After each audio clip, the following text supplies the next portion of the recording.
What's going on, everybody? Continuing on with this donation request, Suzanne Vega's debut album. And we're on to Marlene on the Wall. This is one of the singles.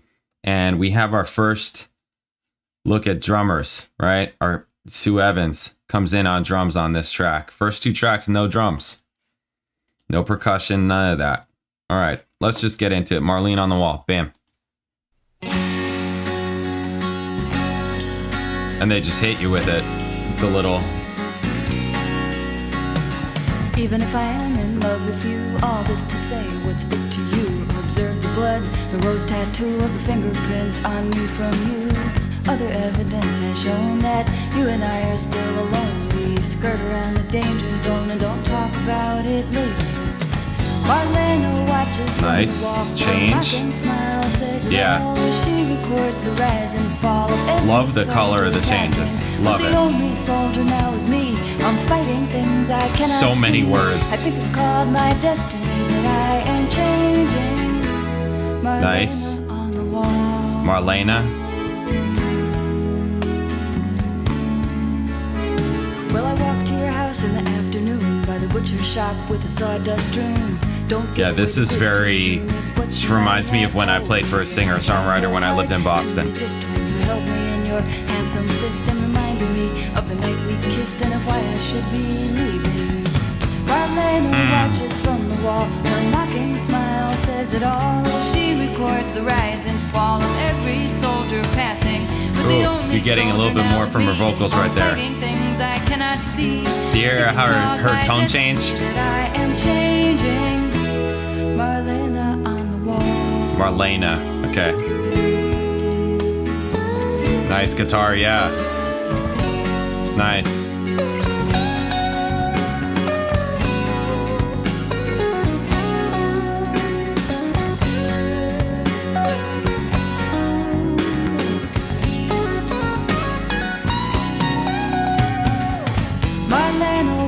From the wall, love the changes. Yeah, this is a great section. Every soldier passing, but the only soldier now is me. I'm fighting things I cannot see. I think it's called my destiny that I am changing. Marlena on the wall. Really nice. I love that synth also. And even if I am in love with you, all this to say, what's it to you? Observe the blood, the rose tattoo of the fingerprints on me from you. Other evidence has shown that you and I are different bass player. Alone. We skirt around the danger zone and don't talk about it later. And I tried so hard to resist when you held me in your handsome fist and reminded me of the night we kissed and of why I should be leaving. Love this. This change, love it. Yeah, this is nice. Every man who's been here, but the only one here now is me. I'm fighting things I love that. I cannot see. I think it's called my destiny that I am no, it didn't happen there. Changing. Marlene watches from the wall. Her mocking smile says it all as she records the rise and fall of every soldier passing. But the only soldier now is me. I'm fighting things I cannot see. It's not too harsh. I think it's called my destiny that I am changing. Marlena on the wall. This is very nice. I really like this. I like that guitar when it comes up. It's like the perfect tone right after her voice to pick it right up. Nice. All right. I'm loving the harmony stuff. It's great. It's great. No. Stop. Yeah, this is great. I loved it. This is really nice. So this is like the most chorus we've gotten, right? This is the most like verse, chorus type deal that we've gotten so far. Everything is very kind of delicate feeling, but yet it has motion and movement and this like, I'm trying to think about the words that I'm trying to use. Like everything feels very light and delicate, but yet with this forward motion that has intent behind it. It's like soft and light, but yet it's aggressive, but it's not like harsh aggressive, like at all. It's not harsh aggressive, but it's like it's moving with a purpose and with almost like, here's what I'm trying to say, almost with like this quiet intensity, right? The word that I'm looking for is intensity. There's this intensity to it, even while still being kind of like lighter, right? Which is interesting, but it fits her and her voice and her music so well. They did a really good job. Yeah. Skirt around the, yeah, I'm sure that there's all kinds of, there's so many words. Oh my God, there's so many words. I can't. I'm sure that they're fantastic, right? Or whatever, you know. Sounds so soft and sweet every time. I haven't heard the song in decades. It has stood the test of time. I remember listening to the album late at night. Used to play this when I was a child, bringing me back to happy times. Gorgeous song from amazing talent. Haven't heard the song since it came out. Stuck it on, managed to sing along. A real classic. Oh, this is interesting. I don't know if this is wherever this is coming up from. Penned Marlene on the wall about coping with loneliness, finding comfort by looking at a poster of Marlene Dietrich on the wall. Songstress explained that was a truthful song. The lines came out of my life, but you want to be careful too, because you don't want to get into, oh, my boyfriend left me. I have a problem with specifically confessional songwriting. I think you have to craft it in some way. I don't think you can come on stage and blurt out your innermost feelings. Although it is truthful, you have to give it some respect or a certain kind of dignity by putting it into a kind of form. Now that's craft, right? That's what I'm talking about, like craft, right? Now, craft and things like that does change because there's something to say about putting it out, you know, like she's putting it out and kind of like molding it and maybe making it a little bit artsier.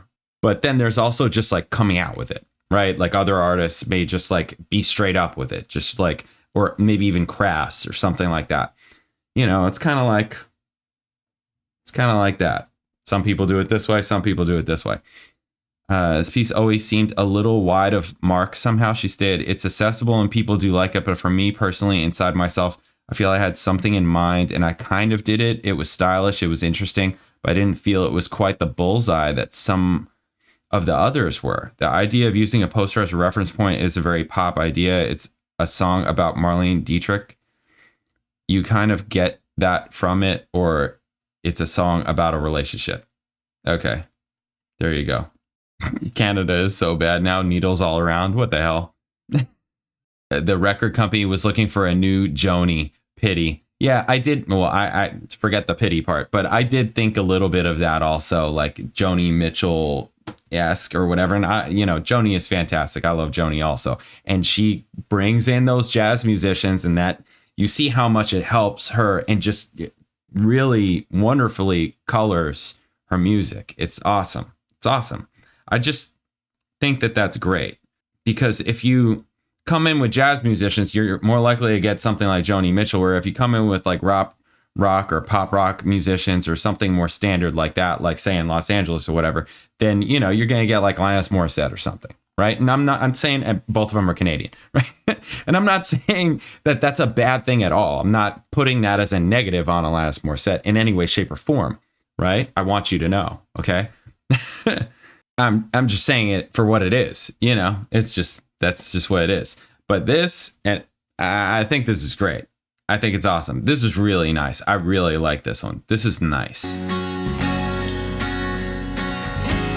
The drums are not too much.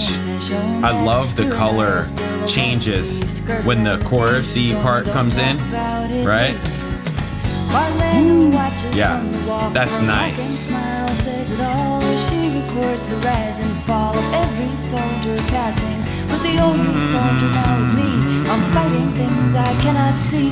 I think it's called my destiny that I am changing. Very nice. Very nice.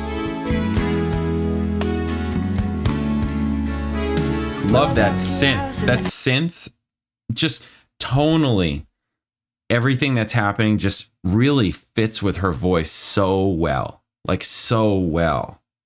They did a really good job with that. Like a really good job with that. Things aren't harsh. Like because she doesn't have this voice that is aggressive, that just comes out at you. But also, did you notice, right? I brought up that like she's got these tonal changes in her voice all of a sudden that are coming out that weren't on the first two tracks. All right. So she's bringing out a different character. She's showing that there's more here. There's more here, right? Kind of like it's developing all of a sudden.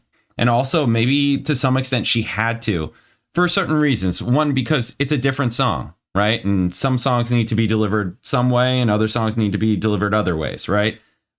Because in a way, each song is their own thing, their own character. But also now here we're bringing in drums. So maybe she's got to give a little bit more to get over that.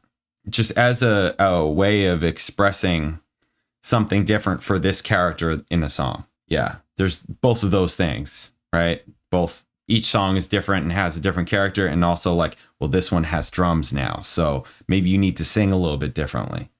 It's cool. Really like this song. Really like this song. Really like this song.